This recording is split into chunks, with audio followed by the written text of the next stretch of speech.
Good afternoon. Thank you for joining us at the National Endowment for Financial Education for today's webinar. My name is Greg Morgan, Senior Manager of Communications. Couple housekeeping items. All attendees will be on mute for the presentation, and we will have a question and answer session near the end. If you'd like to submit a question, please use the Q&A button, and we'll get to as many questions as we can. We are halfway through Financial Capability Month 2025.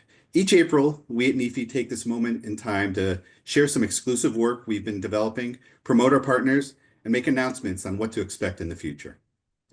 And for those who may be new to NEFE, all the content we offer throughout Financial Capability Month and throughout the year is free to utilize in your own work, including the content we'll be sharing today.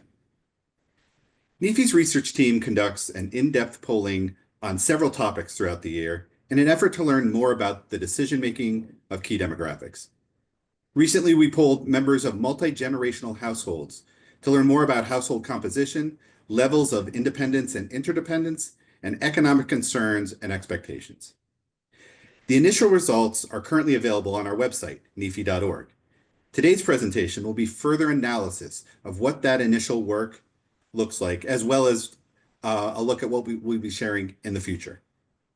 To kick off today's webinar, I'm going to pass it over to the members of our research team, Michael Dedmon and Madelyn Smith. Hi, everybody. My name is Michael Dedmon. I'm the research director at NEFE. Really excited to share with you some of these results of our multi-generational household and caregiving survey. So just sort of giving you a little bit of a preview, a little bit of a rundown about what we're going to focus on today. But before we sort of dive into that and get started, I might just let Maddie go ahead and introduce herself so that when I hand over to her and she shares some of the pieces of the results later on, she doesn't have to do that. Thanks, Michael. Hi, everyone. I'm Maddie. I'm NEFE's research manager, and I'm really excited to share all the interesting analyses that we found in the last few months. Great. So just a real kind of quick overview here of the survey, some of our motivations, why we decided to field this survey, and what we sort of who we surveyed and who makes up the sample before we get into the primary results. NEFE really set out because we were interested in getting a little bit of a clearer picture of the types of complex caregiving responsibilities that we know many Americans deal with. We fielded a survey a number of years ago that was specifically focused on households that were continued to have adult children that were living at home, sort of past their primary school age. So think here specifically kind of adult children ranging between the ages of like 22 and 30. We had a lot of really interesting insights, I think, from that survey, but we also had asked some specific questions about how respondents to that survey that were supporting adult children, how that kind of impacted both their objective and their subjective financial well-being, and how they felt about the financial circumstances that they were facing, considering the fact that they were having to provide that financial support. So coming into last year, especially sort of coming off of the post-pandemic related period of inflation, a lot of popular sort of news and discussion of the rising cost of childcare in particular, the rising cost of healthcare. We wanted to revisit some of those results, but ask additional questions about not only households that were supporting adult children, but households that were combining support for adult children or potentially younger children with the needs of supporting other adults in their lives. So sometimes, when you read about this either in the popular press or if you look at other available research on these points, sometimes this is referred to as the sandwich generation. Elder millennials or particularly Gen Xers that are in a position of having to support their children while also supporting their aging parents. But we also know that even thinking about it just in terms of a sandwich generation is also kind of constraining, right? Because people have other adults in their lives, potentially friends, people they're not related to, that have complex caregiving needs that they get pulled into or they choose to take on that responsibility. And we know, right, or we would intuit that this would not only have a really significant impact on people's financial security, but it might also impact how they subjectively sort of feel about their own financial situations, including their evaluation of their financial future. So we wanted to kind of pile all of that together into one sort of complex survey, and that led us really to sort of explore these financial and caregiving burdens of what we're sort of calling multi-generational households, But when we get into explaining how we defined that, you'll kind of see that we really wanted to take an expansive look about what that definition looks like to try to capture the variety of really complex caregiving roles that people take on in their lives. So we fielded this survey in August. Oh, would you mind going back? Sorry, a second, Maddie. So in August of 2024, we partnered with Survey USA, a firm that we've worked with a number of times before. And we did this to interview a total of 1,475 US adults using a non-probability online panel sample. Very happy to talk, more about the methodology if any questions come up later on. From those 1,475 US adults that we surveyed, we identified, using this definition that we have here on the slide, 812 individual respondents that met the definition that we sort of identified of having this multi-generational or complex caregiving responsibilities. So those 812 people that met this criteria, then we asked the additional substantive sort of questions. The resulting pool of respondents then for our analysis, we weighted using US Census American Community Survey targets, specifically for respondent gender, their age, their race or ethnicity, their level of educational attainment, whether or not they were homeowners, and their recall of who they voted for in the 2020 presidential election. This is sort of just to make sure that even though we're doing sort of a complex survey and we had a lot of questions to sort of get the sample that we were interested in, we wanted to make sure when we were doing that analysis that we weighted all those different respondents on those characteristics so that we could try as best we could to infer something about the broader population of US adults that have caregiving responsibilities that are similar to this. So among the folks that we surveyed, that's the whole sample, the 1,475 US adults, 55% of those respondents, so that's the 812, lived in what we characterize as a multi-generational household. So for us, that meant that they lived with an adult child that was over 25 years old, with grandchildren of any age, and then for respondents that they themselves were over 25 years old, if they lived with their parents or other adult relatives.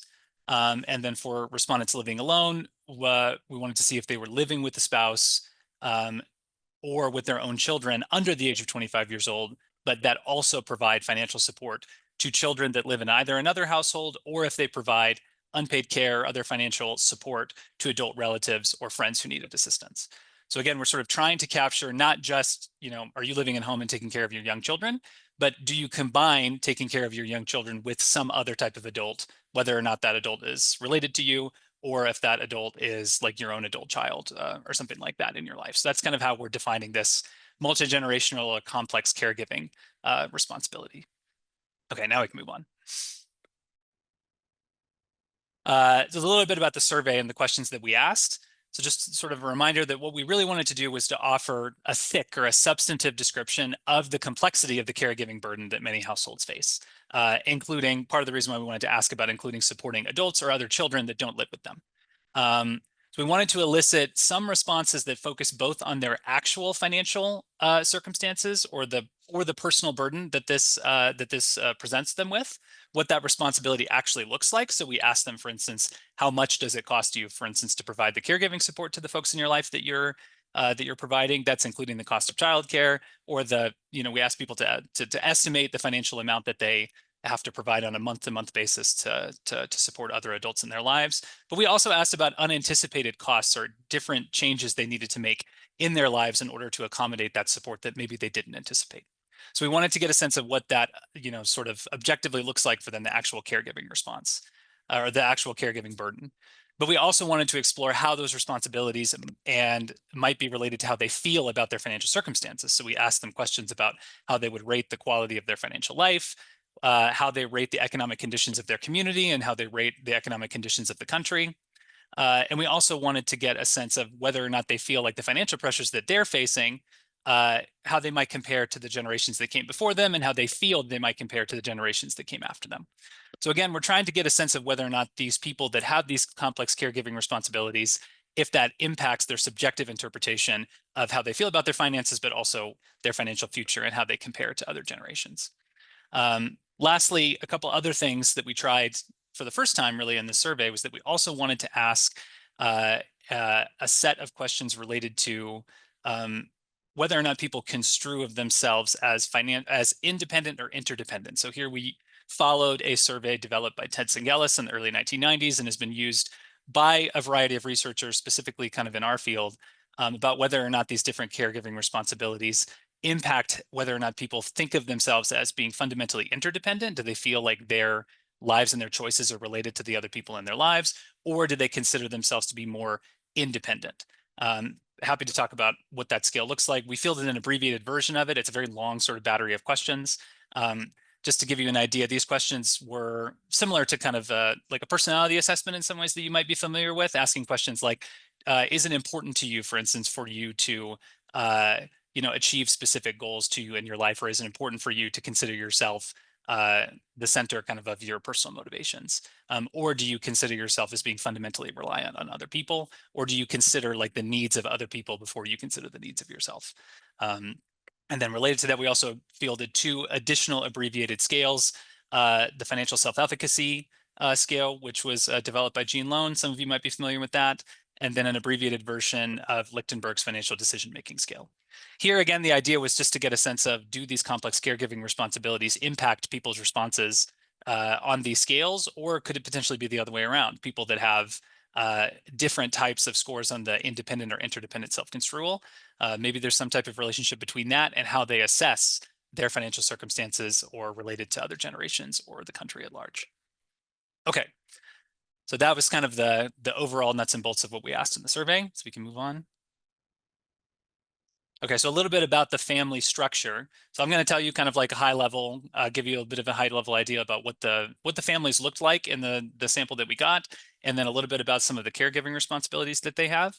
And then I'll turn it over to Maddie to talk a little bit more about the subjective assessment of how they compare to other generations, and to how they feel about the economic conditions in the country at large. So 52% of respondents, this is relevant, this is referring to the overall sample of the 1475 respondents. So 52% of overall respondents say that they're living with a child under 18 years old, and 46% of those, so nearly half, are living with only one child. But 35% say they're living with 2 children, and then about 20% 3 or more. So again, that's the overall sample of 1475. So not all of those folks were asked all the substantive questions afterward, but this is helpful to get a sense of like, what did the respondents overall of the sample sort of look like? That way we can think about the specificities of the smaller sample. So among those respondents that do have children, about 44% of all of those households have a kid that's under the age of 5, report that the youngest child is under the age of 5. And then of all of those, only 29%, or only 29 adults, so that's not a percentage, that's just the raw number, only 29 adult respondents reported living with grandchildren, which is a little surprising to us. That was, I think, maybe less than we anticipated when we set out in the survey. Okay, we can move on. So this now is looking at the 812 respondents that we consider to be living in the multi-generational households with the complex caregiving responsibilities. So 28% of those respondents said that they're living with a child under 13 at home, of which 66% reported that they themselves are the primary caretaker. Well, 14% say that their partner or spouse is the primary caretaker. And then 20% responded saying that they either share the caretaking responsibilities or that they rely on family and friends. A non-substantive amount in our sample, only 1 respondent say that they pay for in-home childcare. Perhaps unsurprisingly, female respondents to the survey, 75%, say that they are more likely to say that they report being the primary caretakers. That's 75% of respondents that said that they themselves are the primary caretaker were women, not 75% of women respondents. Okay, we can move on.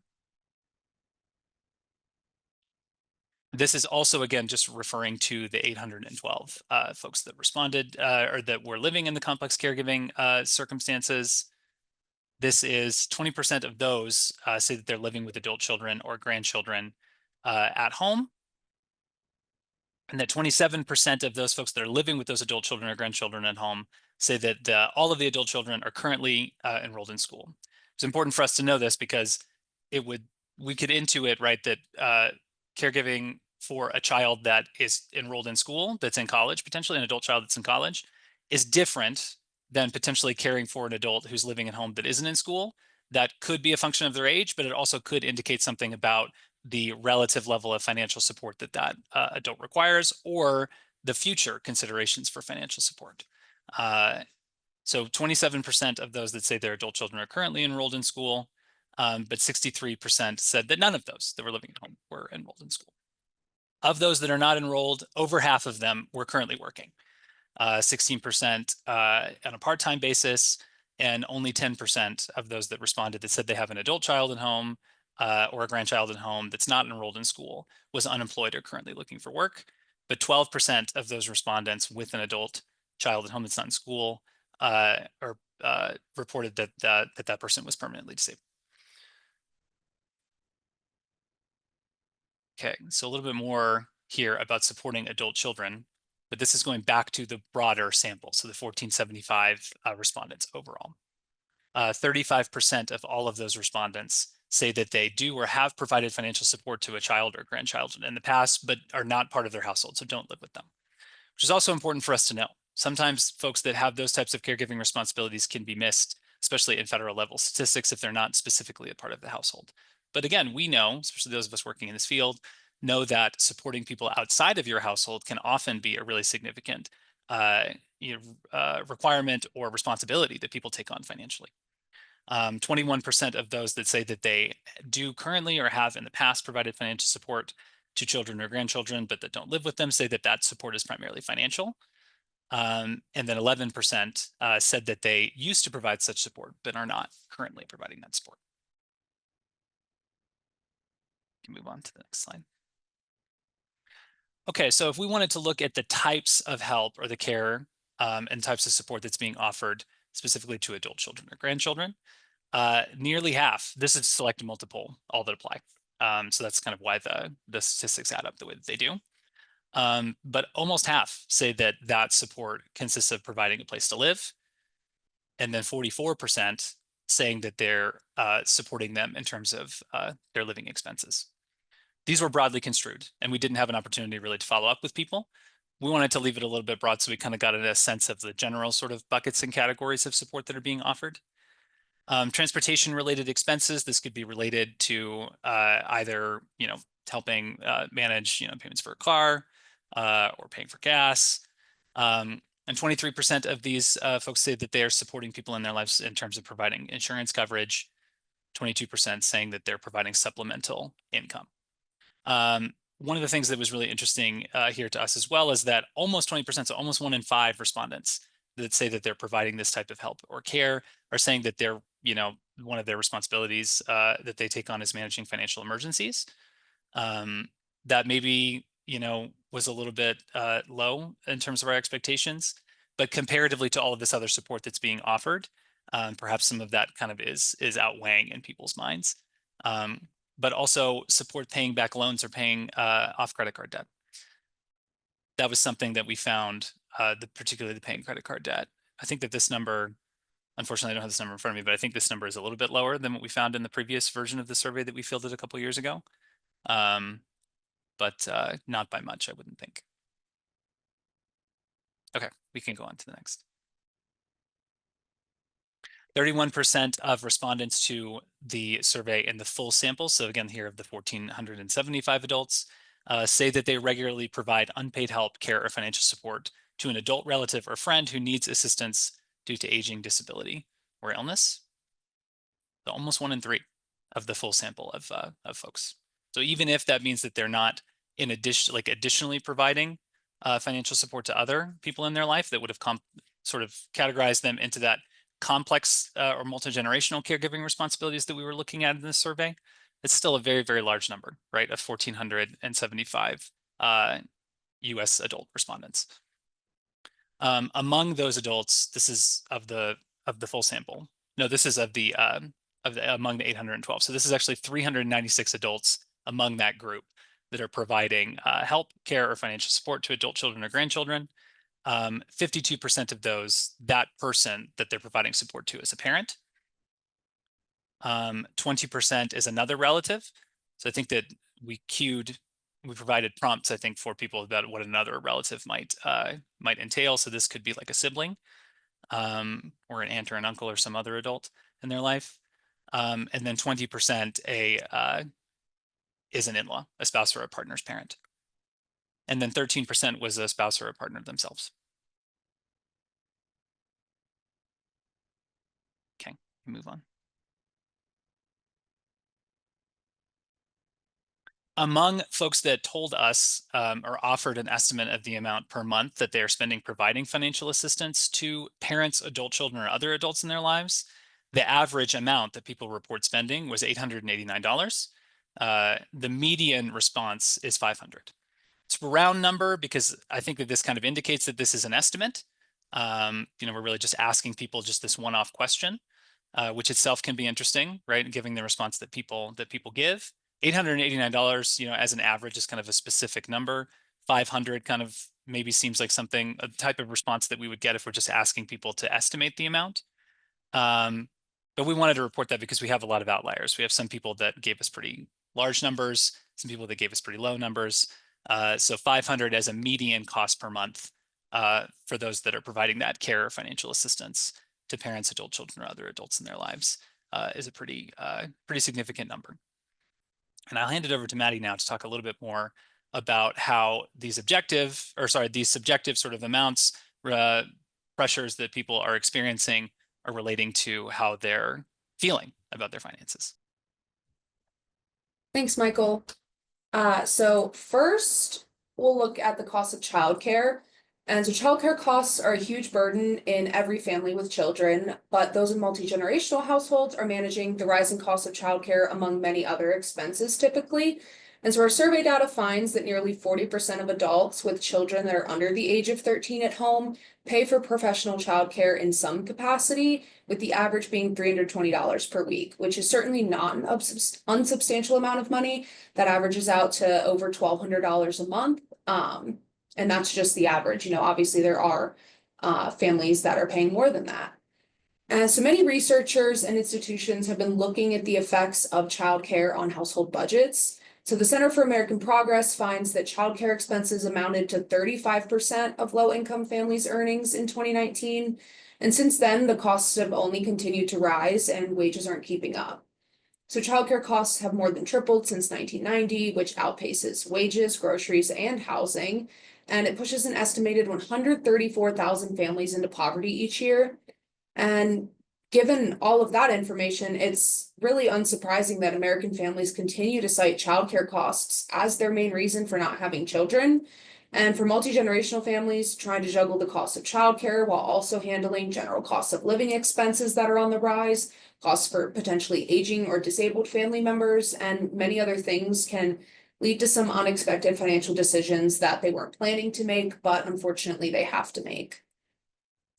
And so looking at some of these unexpected duties from caregiving or financial responsibilities, you can see that giving those being cared for emotional support tops the list at 40%, but they've also had to do things such as asking these adults for financial help at 22%, taking out credit card debt at 20%, delaying a life event, raising children that aren't their own, and even things like withdrawing from retirement funds or even delaying retirement. And those in the 50 to 64 age bracket were the ones who were most likely to delay retirement, and 11% of those respondents said that they had delayed retirement. And so when you take all these concurrent financial obligations into account, it may not be all that surprising that they face a lower quality of financial life on average compared to the general population. So this graph on the right is our most recent financial well-being poll results, and it shows 22% said their financial life was better than expected, 46% about as expected, and 31% as worse than expected. And you'll see on the left that we look at multi-generational households, and there's quite a stark difference. Not a huge difference in better than expected. We have 18%. However, we have 46% at worse than expected rather than 31% from the general population. So it's a 15 percentage point difference. And it's also really important to note that this one on the right, that is all US households on average. It also includes multi-generational households. And so I would like to assume that if we were to run another survey and look at folks who did not fall under this multi-generational bracket and compared them, we would probably see even more stark differences because of all the costs associated with having a family. And also later on, we will discuss the relationship between quality of financial life and some of these other questions. So the numbers themselves aren't that important, but you can just take a little mental note of this graph on the left because it will come back up. And obviously, all adults in multi-generational households are experiencing pressures due to their multi-generational responsibilities. We do have some evidence that different degrees of caretaking are more likely to feel certain effects, and it's actually really interesting how it works out. So primary caretakers are more likely to take on additional debt and have substantially lower quality of financial life. Like you'll see 46% of primary caretakers and 54% of those who share caretaking responsibilities have a worse than expected quality of financial life, compared to just 17% of those who say their partner is the primary caretaker. So clearly there's some level of financial obligation that also comes with being the primary caretaker, in addition to unpaid care as well. So you'll see that 25% of primary caretakers report taking on unexpected personal debt, compared to 16% of those who share caretaking responsibilities and 13% whose partners are the primary caretaker. On the flip side, you'll see that those who report their partners as primary caretakers are more likely to do things such as making an unplanned withdrawal from a retirement fund compared to primary shared caretakers. They're also more likely to return to work or take an additional job. So it seems like these financial pressures are hitting them differently. Maybe if you're the primary caretaker, things might seemingly be hitting you more directly, but if you're the secondary caretaker, you might not be taking the same amount of time invested into actual caregiving. So instead, you're doing things like picking up another job, or maybe making an unplanned withdrawal from a retirement fund that you are able to have because you aren't the one being the primary caretaker. And so regardless of an individual's exact role within their multi-generational household, they're all feeling a multitude of financial barriers at once. They just differ between whether or not you're the primary caretaker. And so some of our most substantive questions were wanting to know how adults in multi-generational households feel about these different macroeconomic sentiments, as well as how they feel about their generation's financial pressures compared to the generation before and the ones that will follow them. So being in a multi-generational household may give you a different insight into how your current pressures compare to those of your parents or the ones you perceive for generations after, as you have a direct insight into the things that they are also juggling simultaneously with you. And so we were interested in their macroeconomic outlooks to see if their unique situation gave them a different viewpoint on the economy on both the smaller community scale and the larger country scale. And so just generally speaking, respondents think pretty negatively, likely because of the multitude of financial struggles that they're dealing with. They think they have it worse than their parents. They think they have it worse than future generations will. And they also have an overwhelmingly negative view of the macroeconomic conditions in both the community and the country, but they tend to think much more negatively about the country at large versus just their communities. So we'll take a look at these graphs. And so these graphs compare how respondents feel about their financial pressures compared to their parents' generation, as well as generations after. So you can see in both graphs, the opinions are overwhelmingly negative in regards to their own financial pressures. They think they have it much tougher than those before them, and that they have it tougher than the ones after them will. So you might notice that the graph is significantly more skewed on the left for the comparison to the parents' generation graph. And this makes sense, as you kind of have like a concrete understanding of your parents' struggles because they've already gone through them or are currently going through them, versus future generations, you're making a bit of a prediction. And these families are also feeling the effects of like increased costs of living, childcare costs, rising inequality, and these things likely make them question if generations after them will have it better than they do. And so that kind of skews things a bit more away from this overwhelmingly negative idea. Negative in terms of them, they think they have it worse, not that the other generations have it worse.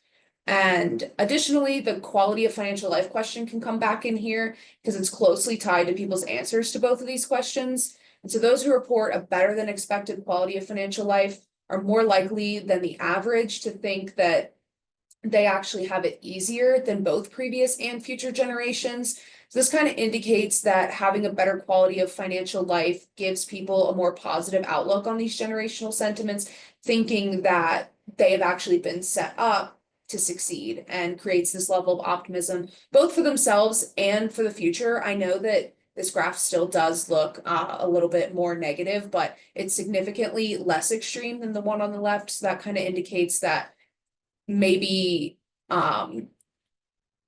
maybe things will be different in the future than before, in terms of themselves. So obviously they are incredibly thinking they have it worst, but they're slowly thinking otherwise there. Think because of the rising cost of living and all of these different things that are really kind of pushing it to them thinking that maybe future generations will have it worse than they do compared to their parents.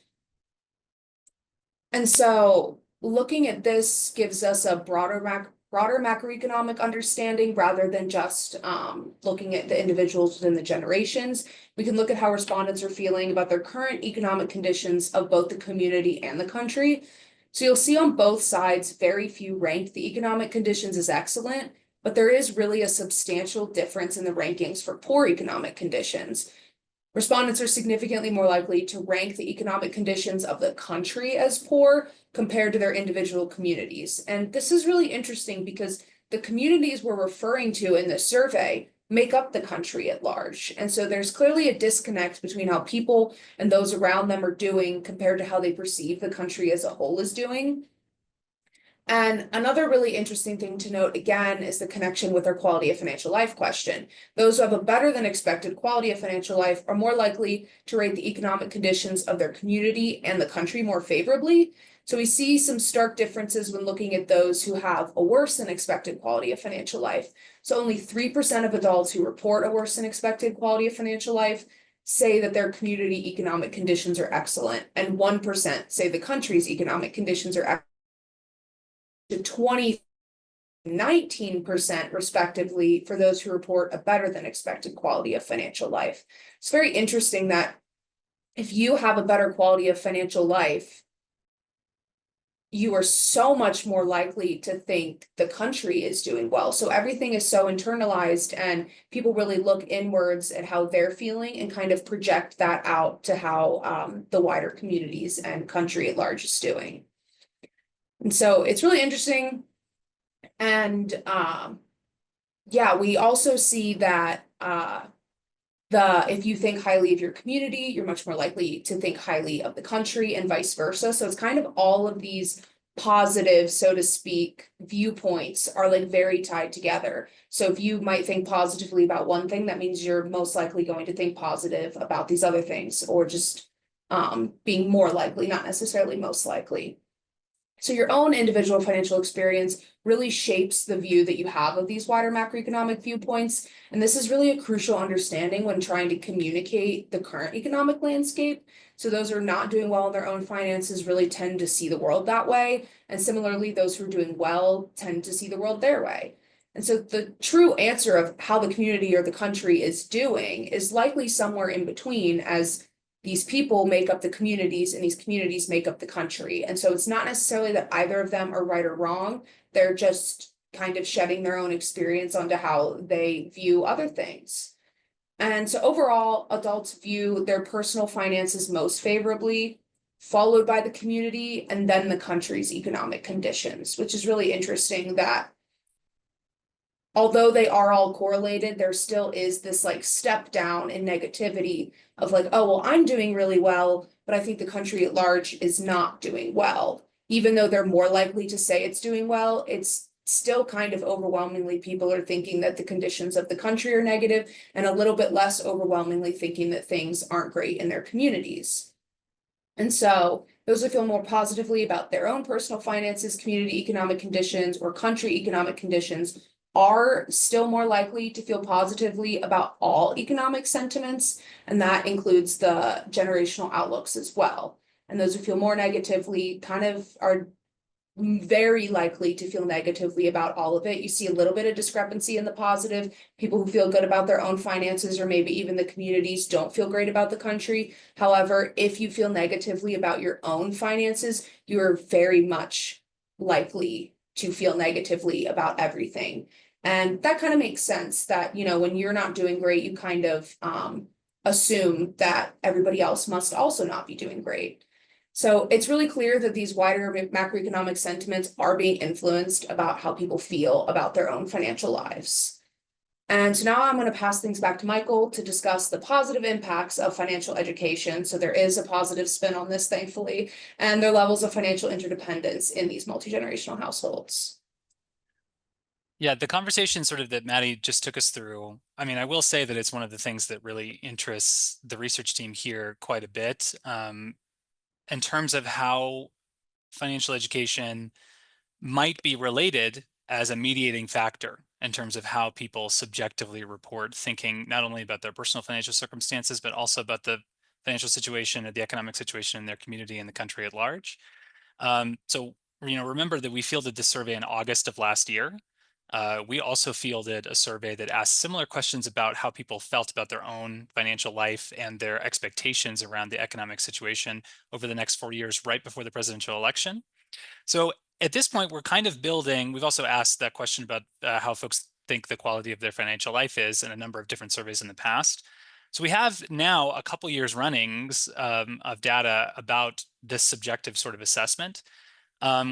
And you might be familiar sort of with the wider conversation, especially in 2024 during the presidential election about how people were sort of assessing the difference between their personal situation and the economic situation in the country overall. You know, oftentimes people would talk about a vibes session, noting that many Americans had a stronger household level financial circumstances just on objective sort of national level statistics than they did a number of years ago, but that wasn't being matched by how people were assessing the economic situation in the country when asked in national surveys. So I think that one of the things we were guided by was thinking about how financial education, whether or not people have the opportunity to take it, could potentially serve as a mediating factor in how people assess their own sort of quality of financial life. We fielded this question because we were interested both in sort of understanding among this population how many had the opportunity to take financial education, in what context, and whether or not they found it useful. But one of the things that was very interesting and emerged for us was the relationship that we could see very clearly between folks that did have the opportunity to take the FinEd. They found it useful. So it's 41% of folks that had the opportunity in secondary school and high school to take financial education and that found it useful. And how that changed their answers of the subjective assessment of both their personal economic circumstances, their community, and of the country. They were all more likely to have a more positive economic view of things. Now, as Maddie had said, you know, and we need to do additional analysis on this, there's a number of reasons why that we could hypothesize, right, that might be driving that positive assessment. And in some ways, it might stand to reason that those folks that said that they had a more positive assessment of the community financial, so the community economic situation and of the country at large, that have a more positive assessment of their own financial life, it might be the case that they actually are doing better. We don't really capture enough information in this survey to make detailed sort of assessments or any type of causal story really about that. But it might be the fact that, it might also be the fact that financial education supports a strong or a higher level of feelings of financial self-efficacy, or a higher level of subjective financial well-being, because people feel more equipped to handle different financial circumstances or economic circumstances that come their way. And so it might be that there might be a relationship specifically between the knowledge or the education gain itself and the positive assessment of their situation. So seeing that emerge from these results among the group of respondents that had the opportunity to take financial education and say that they found it useful is something that we want to explore in more detail. And, you know, if this is something that you have thoughts on, or have thoughts for how we can investigate this in different ways, or if this is something that you've looked at in your own work, please feel free to reach out. We're very interested in sort of thinking about how we can take this analysis a step further. But as Maddie had said, it's also an encouraging result just on its face, right? It sort of is worthwhile to do additional causal or exploratory analysis on what this type of what it might be about financial education that potentially could influence having a more positive or a more optimistic view, not only about your own finances, but about the economic situation of your community and potentially the economic conditions of the country overall. We can move to the next slide. So we're coming sort of towards the end of the analysis we wanted to present today. We'll have about 15 minutes left for to answer any of the questions that you all might have. But I did want to sort of offer just a couple high-level findings from the interdependent and independent self-construal. There's quite a bit more work that we can do here on this as well. I had mentioned that we hadn't fielded this particular scale before in this type of context. The results are really encouraging. And so, well, the usefulness of the scale as we fielded it is really encouraging. And so we're really looking forward to using this, I think, in further public opinion surveys that we do. But just taking a look at this, 29% of the respondents, this is of the folks that have the complex caregiving responsibility, so the 812 respondents, 29% of those respondents register as having an interdependent self-construal. Now, just quickly, essentially what this means is that the way that we fielded the abbreviated version of the scale, folks answer these questions that are shown to be really reflective of an interdependent or an independent self-construal across the norming data that was used using the creation for the creation of the scale. And then they receive a score. And essentially, it's just if they have a higher score on the interdependent measures versus the independent measures, they receive, like we assume that that's sort of their self-construal. Because it's an abbreviated version of the scale, it's a little bit more kind of a blunt instrument. I had mentioned that the longer scale is like about 30 questions long. There's probably a lot of nuance, almost certainly a lot of nuance that's captured in using a longer scale than using an abbreviated version. But the abbreviated version has been similarly validated with a really similar population as the longer scale was. So we're pretty confident, at least in that this is somewhat reflective, at least of this actual underlying orientation. But again, we're interested sort of in fielding it with more populations. But 29% of those respondents say that they score as having an interdependent self-construal versus a 54% of respondents with an independent self-construal. I'm interested to know how that strikes all of you hearing that number. I would say that that kind of accorded with my expectation, perhaps even maybe a little bit lower for the folks that scored independent, only 54%. But then that also includes, we have 16% that didn't score either. So that means that the raw score that they got from the interdependent and the independent measures was the same. Interestingly, respondents over 50 years old were more likely to have an interdependent self-construal, 33% to 27% for folks that are under 50. And then respondents that self-identified as either white or Asian were more likely to register as an interdependent self-construal. The Black respondents to the survey were the most likely to register as having an independent self-construal. It was quite a bit higher than white and Asian respondents. Okay, next slide. So where does this leave us all in terms of our key takeaways? First off, what we definitely see here, and I hope that we've shown you in an informative way, is that households that have multi-generational or complex caregiving responsibilities are managing a variety of financial pressures. And not only are they managing a variety of different financial pressures, but they're doing so simultaneously, right? Financial pressures that are coming from caring for children, caring for other adults in their lives, including parents or their partner's parents or other adults that are related to them, and in some cases, adults that are not related to them and are not in their household. We know that those financial burdens are really likely to be impacting both their subjective but also their objective financial well-being. And we see some evidence of this in the additional questions that we asked, that on average, more respondents think that their generation has it the toughest, potentially reflective of, right, the actual financial, the objective financial burden and the caregiving responsibilities that they're managing. But among the 41% of respondents that say that they took financial education and found it useful, those respondents are more likely to report positive economic assessments of their personal situation, but also their community and in the country as a whole. Like I had said, more analysis is needed to sort of think through how and why financial education might be a mediating impact on those comparative assessments. But that's one of the next steps that we want to take this analysis. So on that point, I'll conclude also by saying that during Financial Capability Month over the next couple of weeks, we're going to be releasing additional analysis that's going to get a little bit more fine-grained on the nature of the different expenses that the households are facing. Although you saw some of those results here, we'll go a little bit more into detail. And then we're also going to present a little bit more in-depth analysis of the macroeconomic sentiment analysis that Maddie had presented. And then in the future, a couple weeks beyond that, we're also looking to go a little bit more in depth on our results from the interdependent and independent self-construal, and look a little bit more at the groups that scored on one area or another, and try to perform a little bit more, try to tell a little bit more of a complex narrative about how that might be related to the caregiving responsibilities that the folks in the respondents in our sample are navigating. And with that, I think we wanted to close out actually with a quote from our CEO, Dr. Billy Hensley. He says here that multi-generational households, specifically because of their makeup and unique circumstances, often encounter many of the same financial issues as nuclear single-parent households or families, but instead of encountering these issues progressively, they are more likely to face them concurrently. This adds a level of complexity for how to properly prepare for the financial present and future.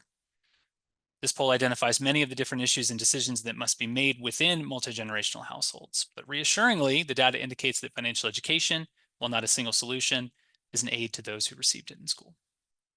And we'd love to hear any questions that you have. And please feel free to get in touch, both Maddie and I's emails here.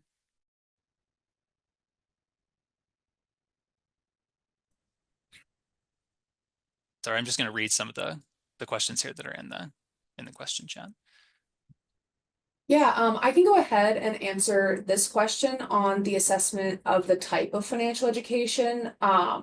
We did not ask specifically what type of financial education somebody was taking, but we did look at the institute in which it was taken under. So we looked at whether it was in high school, college, like from a financial advisor, an employer, community organization, and I think also a few others. And so we were really trying to look at where you're getting the financial education, and does that make a difference with whether or not you found it useful. I think it would be really interesting to look at the type of financial education. I think that would be a much more in-depth look versus this question, which was kind of just to get a general gauge. And because the survey ended up being so long, I think there were a lot of things that we went with a more general view of that we would really love to go deeper into in the future.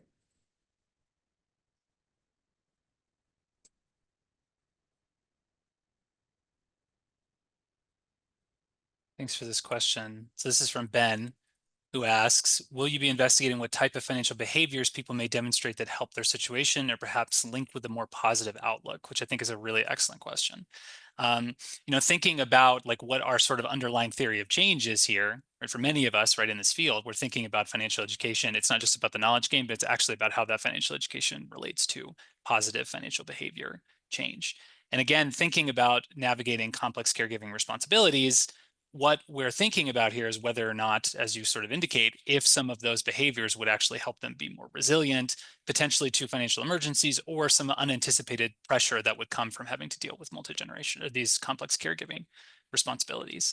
That was not something we captured in this survey, but is a really excellent idea to think about for future investigations, I think, of this population, but of any population that we would anticipate is dealing with complex financial circumstances. It's a really great question.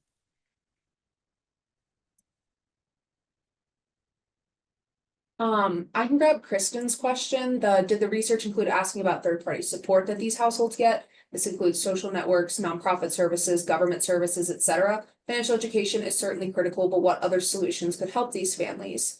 That is a really good question. And unfortunately, we did not look at those things specifically. We did look at a general household income gap, and we did find that people who were in lower income brackets were facing a lot of these things more prominently, and also were able and willing to give different degrees of assistance financially to these people who needed it.